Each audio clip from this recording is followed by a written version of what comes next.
Today on an all-new Dr. Phil. A jury has sentenced former Dallas police officer Amber Geiger to 10 years in prison. In an exclusive interview, the family of the victim speaks out about the surprise sentencing. 25 was the number I had in my head. It was a shock. I felt like I buried my brother all over again. Amber's offensive texts, the disturbing body cam footage. How many times have you seen that in your head since then? Flat wolf. And why the victim's own brother Can I give her a hug, please? Yes. is forgiving the killer cop. You would pay yes for what you did, but in my heart, I know I am free. Now, from Dallas, Texas, here's Dr. Phil. In this very courthouse right here behind me, a sentencing has come down that has shocked both the city and the nation. A jury of 12 people deliberated for just 5 hours before deciding the fate of former police officer Amber Geiger. It was one of the biggest trials of the year and one that had people across the nation calling for justice for the death of yet another innocent and unarmed black man. Geiger was off duty when on September 6, 2018, she entered the apartment of her upstairs neighbor, Botham Jean, and shot him dead. Dallas 911, this is Carla. Where's your emergency? I'm an off-duty officer. I thought it was in my apartment, and I shot a guy. It's a case that's captivated not just Dallas, but the entire country. 1478 was Botham Jean's apartment. It's where the 26-year-old's young life was cut short when he was shot by a police officer.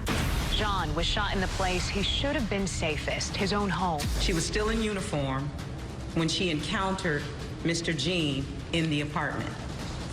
It's not clear what interaction was between them. This is Geiger pacing in the stairwell on her phone just moments after the shooting. In an orange jumpsuit, former Dallas police officer Amber Geiger is now charged with murder.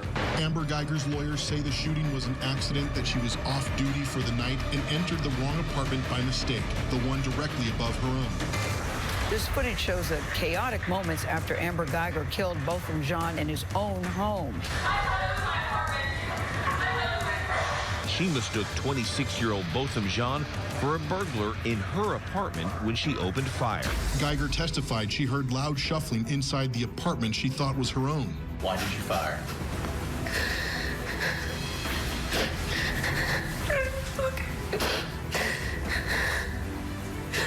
I was scared. I was scared this person's apartment was going to hurt me. Prosecutors say Geiger did little to help Jean as he laid on the floor dying. Breaking news in Dallas. Tonight, a jury is weighing a prison sentence for Amber Geiger. She was found guilty today of murder. You could hear the gasps and sobs from the gallery. Jean's family waited for more than a year for this day. Jean's mother, Allison, stretched her arms in jubilation. She faces 5 to 99 years in prison. This verdict is for Trayvon Martin. It's for Michael Brown. It's for Sandra Bland. It's for Tamir Rice. It's for Eric Gardner. But that victory quickly turned to disappointment and outrage.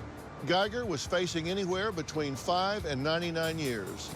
Prosecutors requested 28 years, one for every year of Botham Jean's life. 28. That's the age he would have turned this year if he was alive. But in a shocking move, the jury sentenced her to just 10 years behind bars.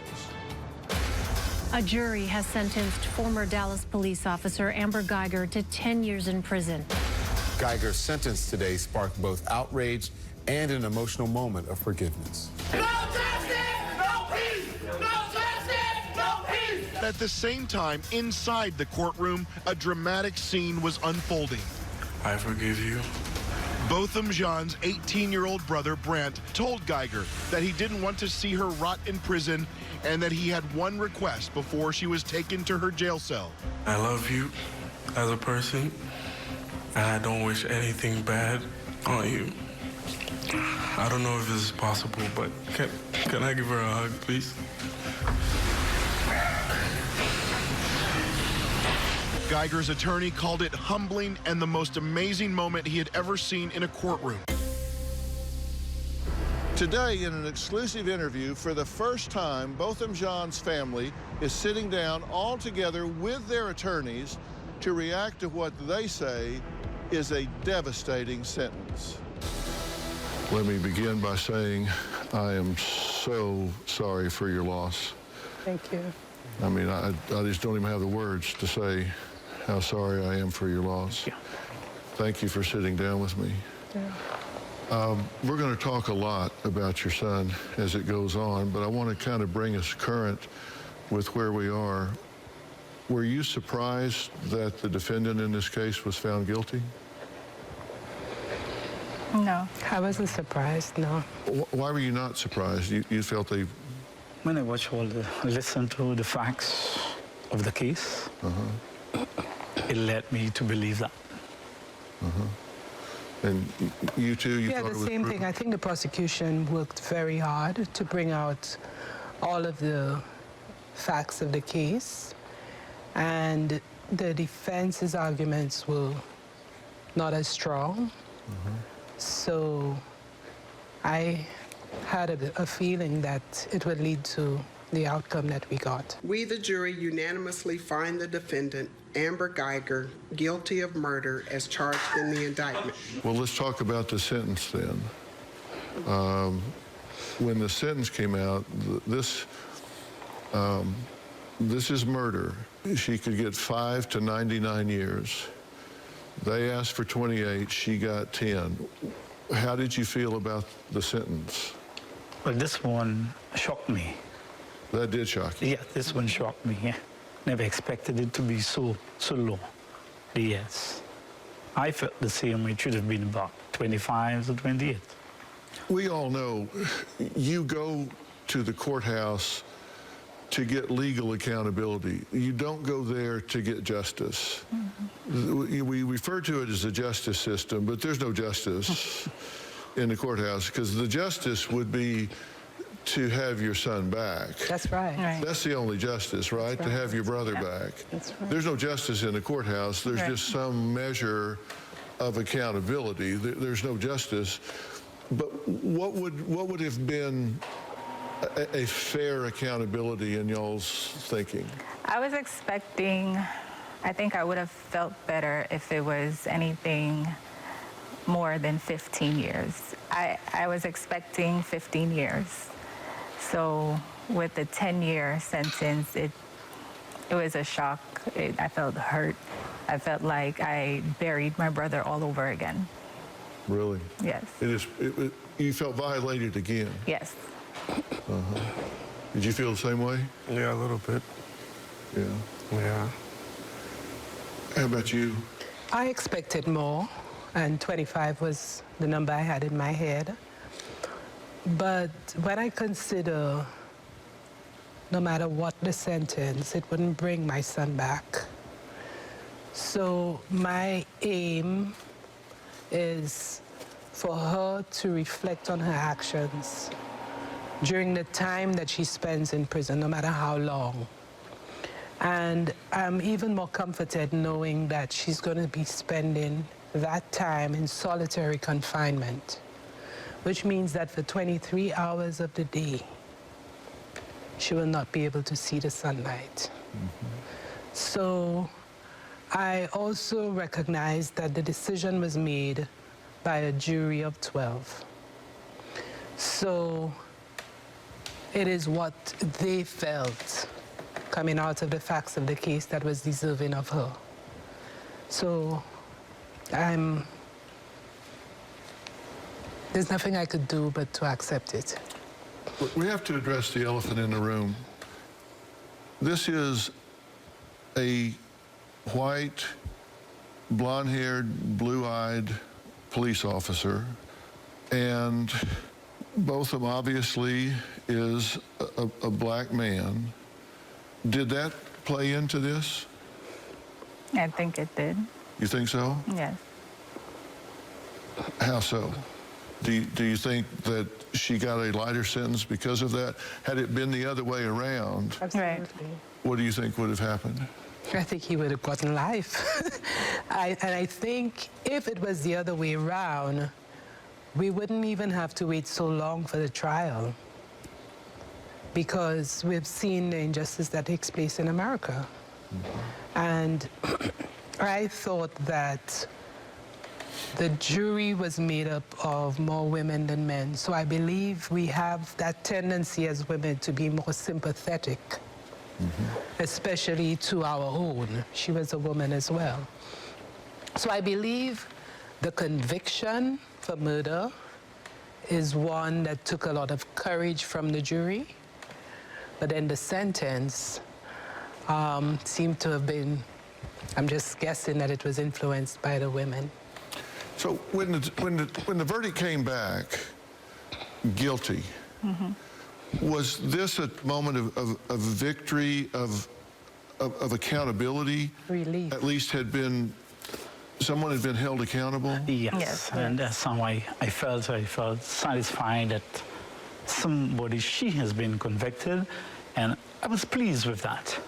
And I knew it was the outcome that both of them deserved because he was innocent, he wasn't doing any wrong, he was violated.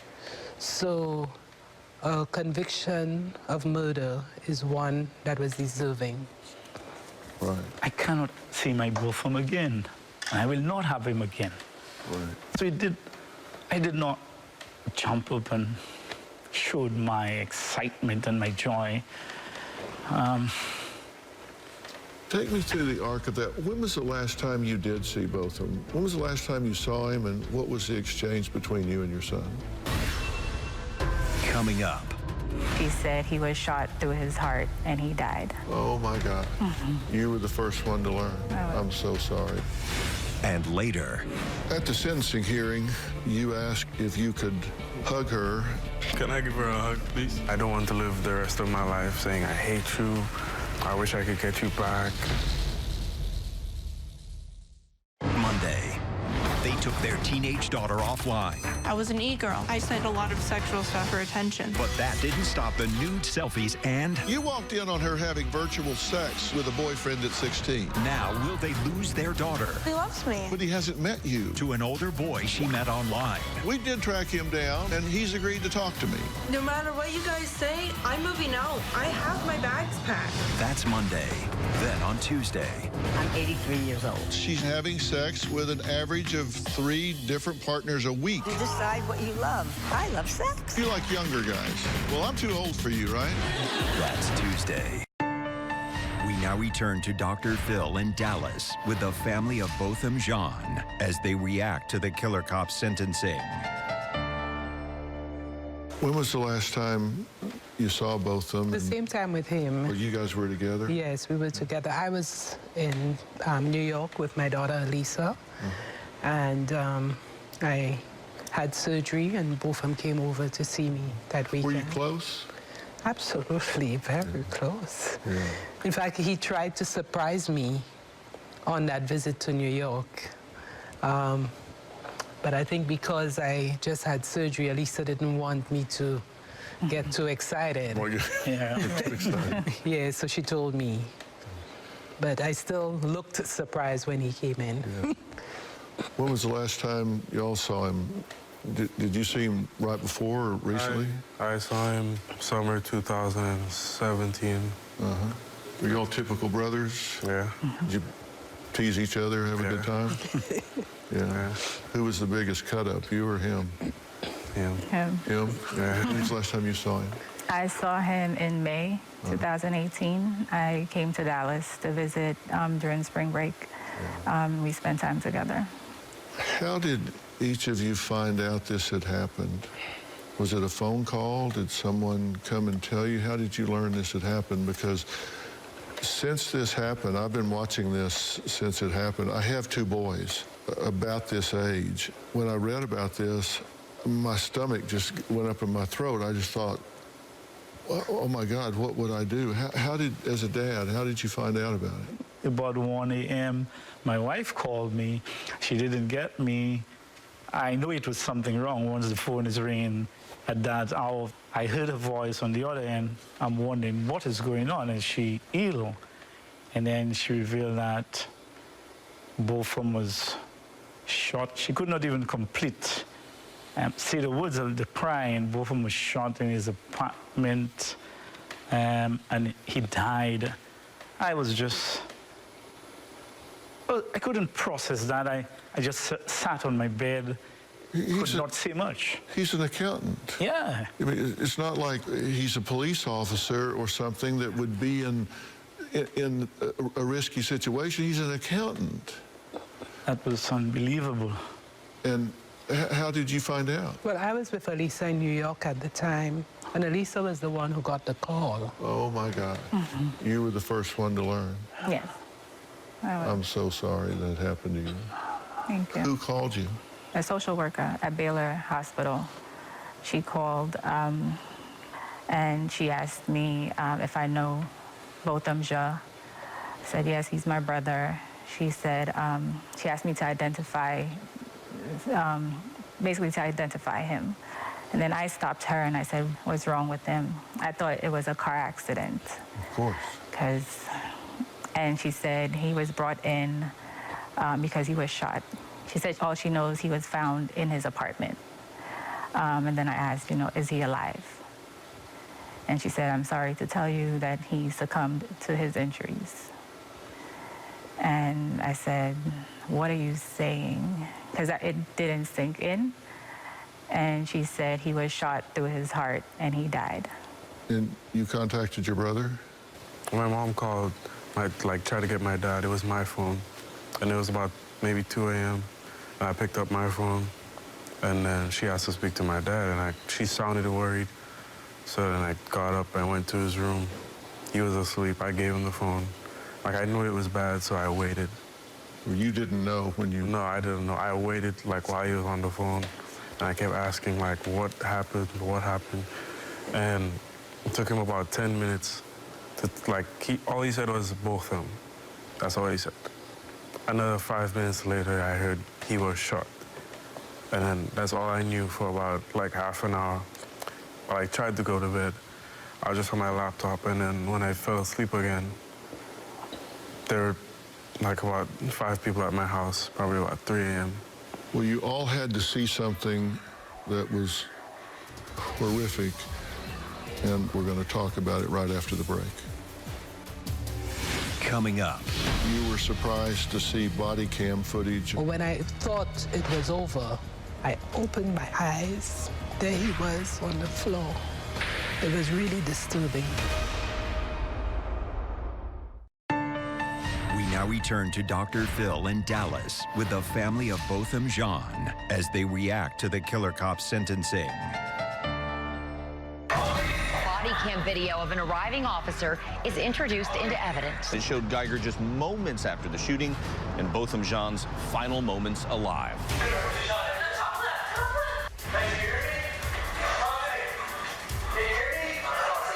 Moments later, you can see one of the officers begin CPR on Jean for 7 minutes. Paramedics arrive about 5 minutes later. At some point in this process, you were surprised to see body cam footage of what took place inside the apartment. Well, the first time it came on, we left the room, and there was an understanding with the prosecution team that anytime the footage was shown, they would give us a sign. So we went out. But when she asked for a replay, I thought it was just of the corridor, so we stayed in. And then when I saw that they were going into the apartment, I didn't want to disturb the court, so I closed my eyes. And when I heard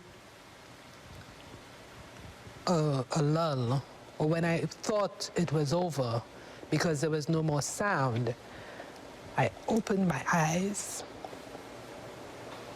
and there he was on the floor. So it was really disturbing because that's exactly what I did not want to relive. I didn't want to see him in that state. You don't want that image, right? No. You don't want that seared in your brain. Yeah. But you did see it. Yeah, as soon as I opened my eyes, that was what was on the screen. How many times have you seen that in your head since then? Over and over.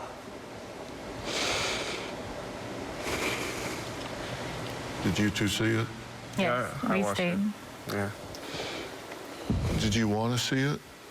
Did you want to know what had happened? Yes. Yeah. Did it help you to see it? Or did it, how did it affect you? I think, in a way, it did. The fact that he was unconscious, I felt like he wasn't feeling everything that was going on. I felt a little better. She was walking around saying, oh my God, I'm in so much trouble, I'm going to lose my job. Not rendering aid, but walking around saying, I'm in trouble, I'm going to lose my job. I'm paraphrasing, but how did you feel about that? It made it worse for me because it's one thing to know that your son was shot, but I would have felt so much better had he gotten aid immediately. And even before seeing the video footage on the 911 call, I got that sense immediately because I wasn't even hearing the dispatcher asking about him, whether he was conscious, whether he was bleeding. You know, I didn't hear much concern about him. So that was really disturbing that he was not given that attention he needed immediately after. What do you think happened? Why did she walk into his apartment and shoot him? We now return to Dr. Phil in Dallas with the family of Botham Jean as they react to the killer cop's sentencing. It was an emotional day today in the Amber Geiger trial as the former Dallas police officer took the stand. I feel like a terrible person. I feel like a piece of crap. Why did she walk into his apartment and shoot him? I think she made a mistake of the apartment. I think she was distracted, but when she got to the threshold, she said she heard shuffling, which she thought was a threat. And she went in search of that threat and intentionally killed him. So leading up to the apartment door could have been a mistake. But when she, from outside of that door, she made a decision to go in and to take out whatever threat was inside. So you think she purposely went in there? That's right. And Lee, does that meet the test? Yeah, so what the prosecution had to establish is what everyone sort of agreed to, that she was at the wrong apartment door unintentionally. It was a common mistake in that apartment complex. People ended up at the wrong door often. What became unreasonable was how she handled that situation. 92 other residents ended up at the wrong apartment door. Some of them even peeped their head in, traveled all the way into the apartment, and then realized their mistake and turned around and left. She went in with her express deadly intent to terminate the threat, to find whoever she believed was the intruder and shoot him to death. Even if she had ended up at her apartment, the law doesn't allow her to do that without that person being a threat to her. We know Botham wasn't a threat to her because he was sitting on his couch eating a bowl of ice cream. And y'all understand that was the instruction to the jury. If you are unanimously agreed, and I'm paraphrasing here, I'm jumping around, but it says if you are unanimously agreed that the defendant did not believe that she was entering her own apartment or did not believe that the deceased was an intruder, then you find her guilty. So they either had to believe that she didn't think she was in her own apartment or she didn't believe that this was an intruder or that her actions at that point were not reasonable. Right. And that's what you're saying, that whether she, even if she believed that, her actions weren't reasonable. They were not reasonable at all. Yeah. So, in other words, they had to find that they rejected that she reasonably acted and went in with deadly force and murdered a man eating ice cream on a couch. Yes. And gave 10 years. 10 Ben? Yeah, you know, we believe it is the first time that a white policewoman has been convicted of murder for killing a black man in America ever. So that's a historic case when you look at it from that perspective.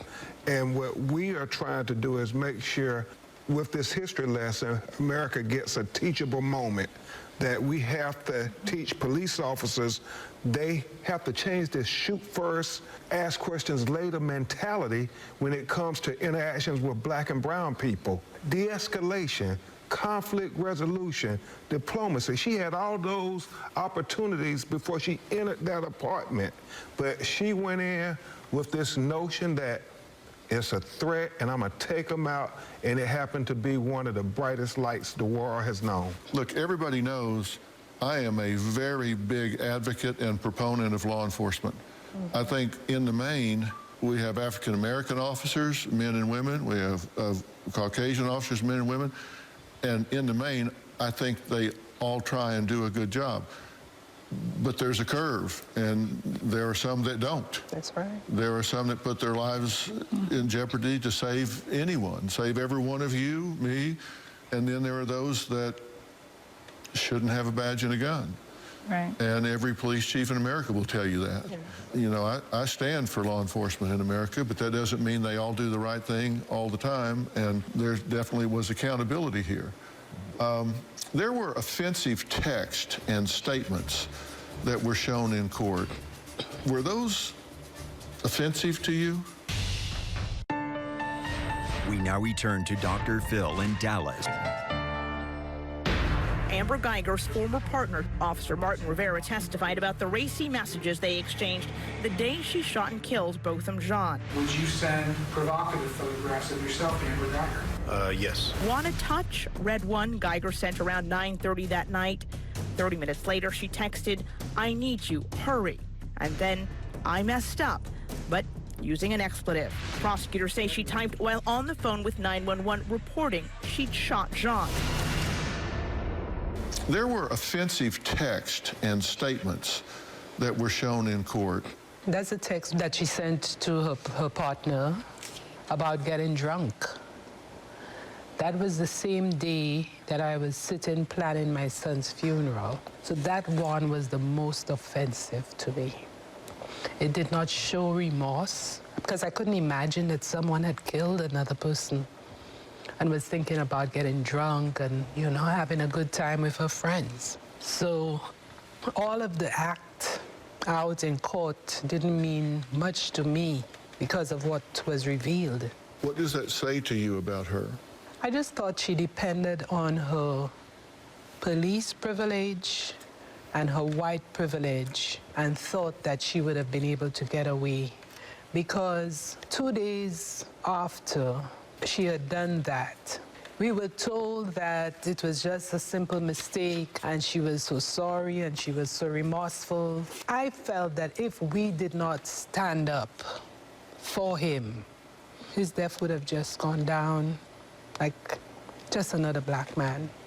Listen, you're close in age to her.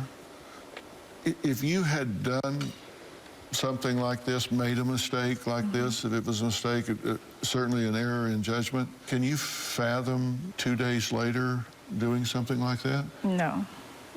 I think 2 days later, a year later, I would be a mess, knowing that I took someone's life by accident. As she said, it was a mistake. I would feel horrible. I would want to reach out to that family and let them know, to me every single day, let them know how sorry I am, how bad I feel about it. To me, I would be at their mercy. She never sent an apology to you all? No. She never said she was sorry? Never. No, never heard any. Well, for the first time from the stand, when she needed to gain the sympathy of this jury, she made a passionate plea to the family. And I think the prosecutor did a good job saying, I see you doing that now, but let me take you back to that night when Botham Jean's body is being rolled by her. And she's on her phone, and she's texting, and she's deleting texts, and she's planning her alibi at this point. You say you think the investigation was botched and that the crime scene was contaminated. What was botched? After the first responders got there, she was still up and down in the apartment. she still had access to her cell phone.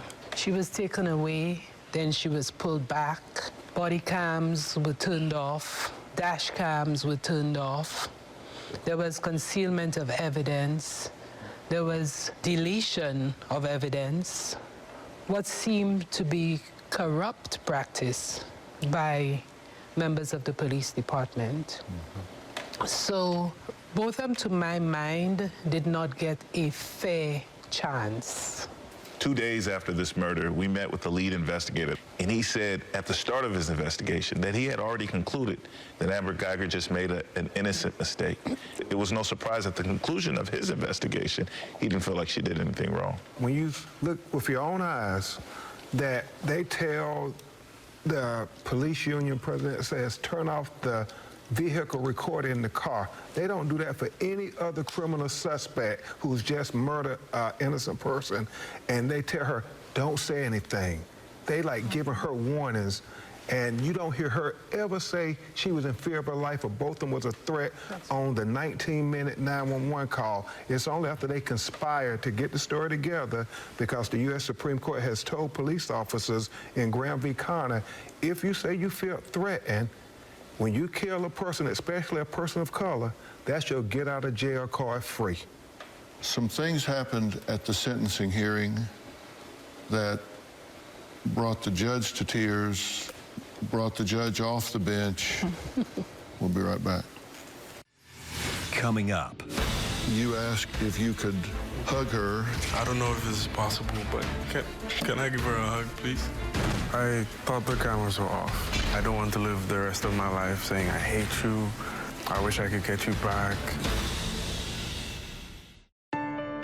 We now return to Dr. Phil in Dallas with the family of Botham Jean as they react to the killer cop's sentencing. At the sentencing hearing, you gave the impact statement, correct? Yes. During that, you asked if you could hug her. I don't know if this is possible, but can I give her a hug, please? I thought it was a very Christian thing to do. Would both of them have endorsed that? Yes, he would. Both of them would have endorsed that. Did you think about that at the time? Because you were thinking, this was not for the cameras. This wasn't for anybody. This was you, your heart, and both of them, right? I thought the cameras were off, and I was just talking to her. So, see, in my mind, if I'm going to say I forgive her, I shouldn't be able to not do these things that I would do. If both of them's watching this, what's he say about it? Dad, what's your son say about that? I'm well pleased. Well pleased? What's he say about it? Yeah, Botham was exactly that kind of person. He always saw the positive side, so I think he would have endorsed it. What I don't want people to think of it is that it was done for any publicity. Brant is not a child who wants publicity. We didn't know what he was going to do. In fact, when we were asked whether we wanted to say anything to her, we declined. Then when Brant says, yes, I want to, I was like, what are you going to say? Right. He said, Mommy, I just need to go. And he was headstrong about going. It meant something to you. This was not for publicity. This was for you and your heart. Yeah. I don't want to live the rest of my life saying I hate you. I wish I could get you back. It just clears your mind. It frees me knowing that it's settled. You would pay yes for what you did, but in my heart, I know I am free. If you truly are sorry, I know I can speak for myself. I forgive you. And I know if you go to God and ask him, he will forgive you. They often say to a man before they execute him is, may God have mercy on your soul. No matter what the man has done, it's like you have to answer to man's law. What you did is not okay when I forgive you. It was a heinous thing before I forgive you. It's a heinous thing after I forgive you. But I turn this over to God. God sits in judgment, not me. Right. You've answered man's law. this is now between you and God. What you did was horrible before I forgive you. It's horrible after I forgive you, but I choose not to be locked in a bond of hatred and bitterness with you for the rest of my life. I let that go. And when I saw that, that's what I felt you were doing. Dr. Phil, most persons all over the world, regardless of their religious belief, say what they refer to as the Lord's Prayer. Right. And in it, it says, forgive those who have trespassed against us. Yeah? So what does that mean practically? Yeah, well, this is a perfect working example of that. I have one question left for this family after the break.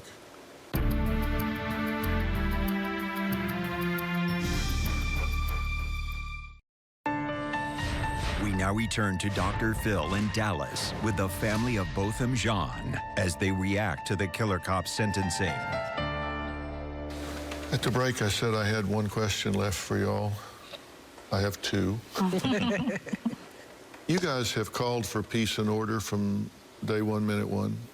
You support those that are wanting this to be a landmark decision where there is accountability for another unarmed black man being shot.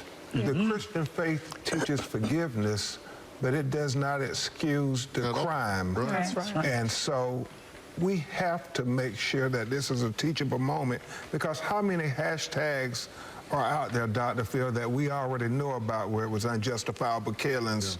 And hopefully the legacy of Botham Jean will impact fewer hashtags, if any more, after this. Shortly after Botham was killed, there were 9 protesters in Dallas that started being called affectionately the Dallas 9, who were arrested in protest of Amber Guyger not being arrested the night that she was, that she committed this crime. And the family has always stood with them, has always appreciated those who are willing to advocate on their behalf and to advocate for change. What Dr. King said is that peace isn't the absence of friction, it's the presence of justice. And I think that's what this family has always stood for. My last question is about this foundation. So the Botham Jean Foundation was established shortly after my brother was killed in October of 2018. Our motto is promoting Christian intervention for social change, because I think we thought that would be the most suiting, that Botham would endorse. People can make donations to the foundation, and so I'm going to put that on the screen here. Yes. Thank you. And I'm certainly going to support it. I can't thank you enough for taking this time. I'm so impressed with your courage. Thank you. You've created a very important teachable moment in our country, and you're to be commended for that. Thank you. I want to thank all of my guests, Attorneys Crump and Merritt, Darrell Washington, who was not here but has been a big help with everything that's happened, as well as Bertram, Allison, Brandt, and Alyssa. Our prayers remain with this family as they continue to mourn a truly wonderful young man whose life was stolen from him in a senseless act far too soon. From Dallas, Texas, I'm Dr. Phil. Thanks for watching.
euphoria.